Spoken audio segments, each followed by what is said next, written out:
welcome back. So I haven't done a story time in a while, and I always think that I've run out of men to talk about, but no, there are some in the vaults. Like Taylor Swift has her vaults, her vault tracks.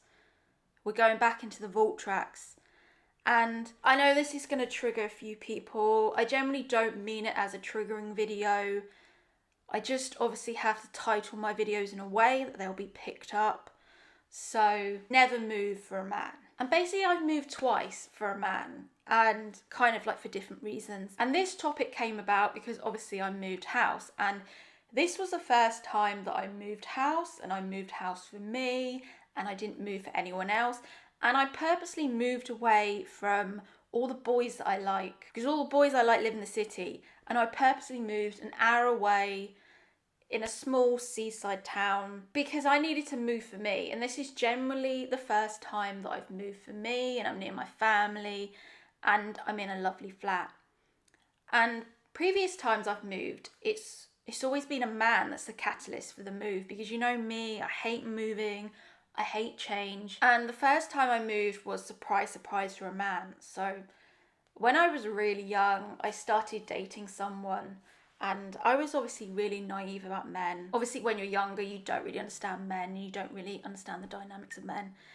And I started dating this person, and we lived about half an hour's difference of town. He lived in the city, and I lived in the town slightly further along. And I was just obsessed with this man. He was a lawyer, and he was Italian, and obviously he was really hot.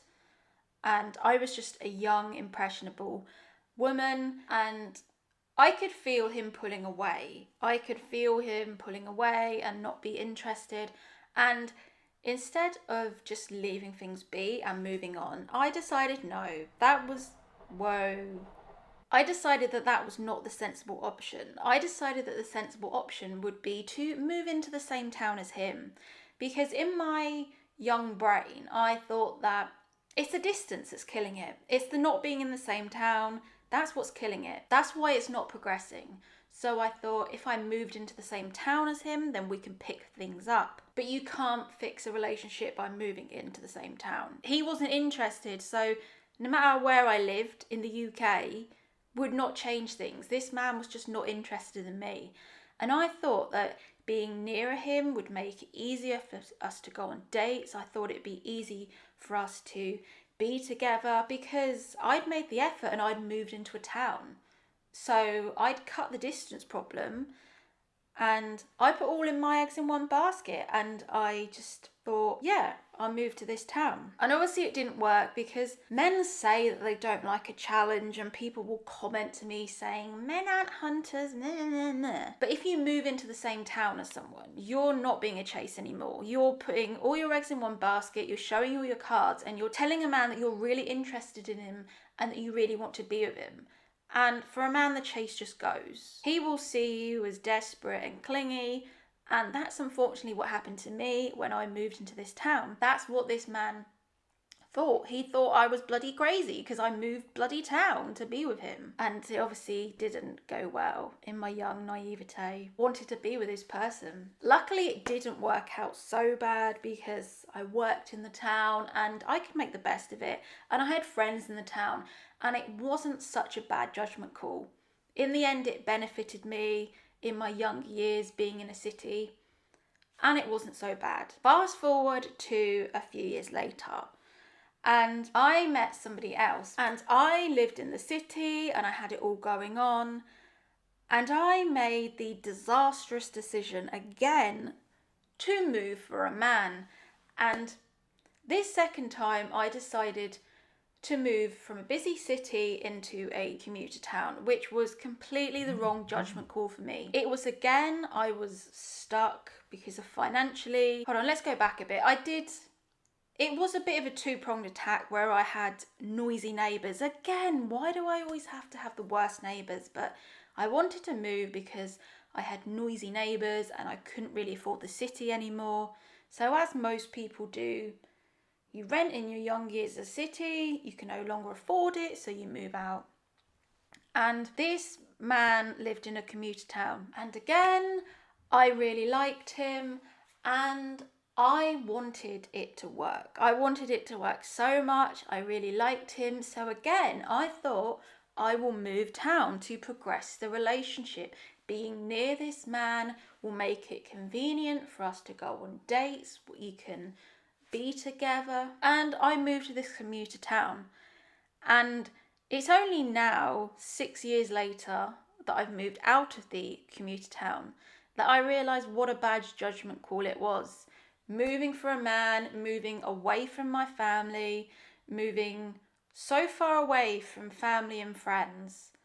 A bit of it was for him, a bit of it was for financial reasons, but it's only now that I realise what a bad judgment call it was and why you should never move for a man. Because both times I have moved for a man, it has not ended well. The man has felt a sense of pressure, they felt a sense of panic each time I've done it. And you could argue, yeah, it could work out moving for a man.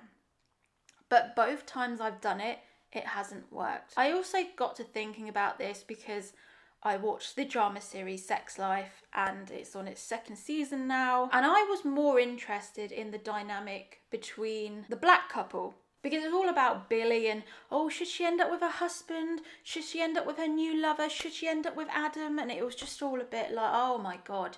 I was interested more in the dynamic between the black couple because it was two alpha types. There was this constant clash where they loved each other, they wanted to be with each other, but she had her career going and he had his career going. And there was this constant battle about where would they move to, which one would cave in and which one would give up everything for the other person. In the end, it was quite sweet because the way they filmed it is that they both kind of gave up their careers for each other.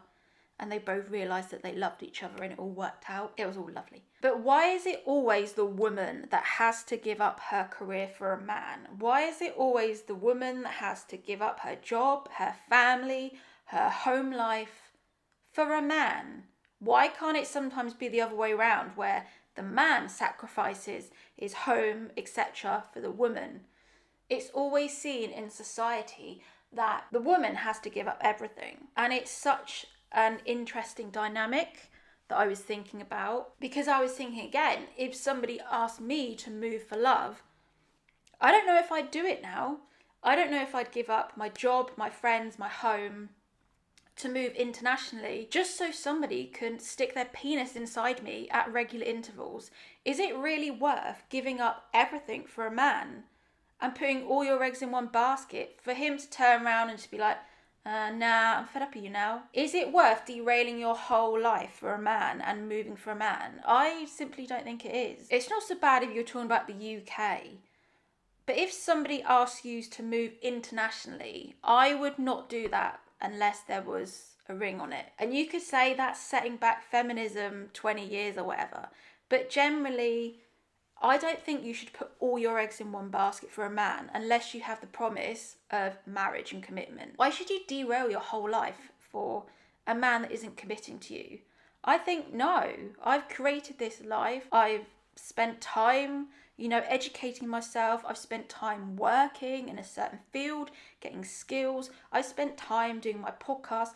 I want to be near my family and friends, and I don't want to derail that all for a man. And I don't think you should either. I think moving for a man is a completely wrong call.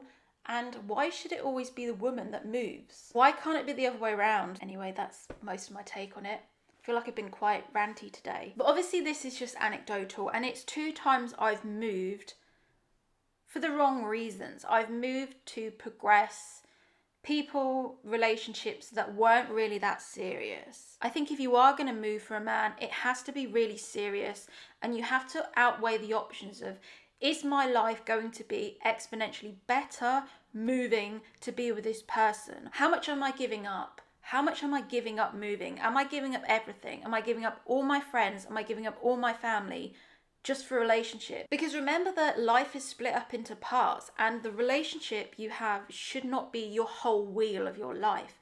And if you're moving for a man, then in essence you are making that relationship the whole wheel of your life. You're making the relationship top. And that works for some people, but it's not going to work for everyone. And like I always say on this channel, yes, we all fundamentally want a relationship. What is it called? Sunscreen. Don't expect anyone else to support you. Maybe you have a trust fund, maybe you'll have a wealthy spouse, but you never know when either one might run out. And that is the message that I live by. I completely live by that. I never want to be dependent on a man for financial stability, because then I do not have the option to leave. I'm stuck and I can't leave. And that's why even when I eventually marry, even if I don't have children, I always want to earn my own money and have that financial stability. In case my husband is a dick or my husband cheats on me, then I'm out the door. None of this Esther Perel shit, cheating doesn't matter, infidelity bollocks, no. If somebody cheats on me, I'm out the door. That's it. No negotiables. And you always need to have that trust fund in the bank to run if you need to. And it is difficult because, like the character in Sex Life, she lived her whole career being this alpha woman, and she got to the pinnacle of her career.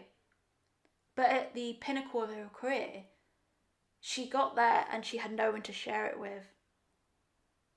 So that's why it's so difficult, because in essence we want it all but we can't. In essence we want to be the alpha, the queen, but we also want the main love of our lives. And that's where, as a woman, it's a challenge.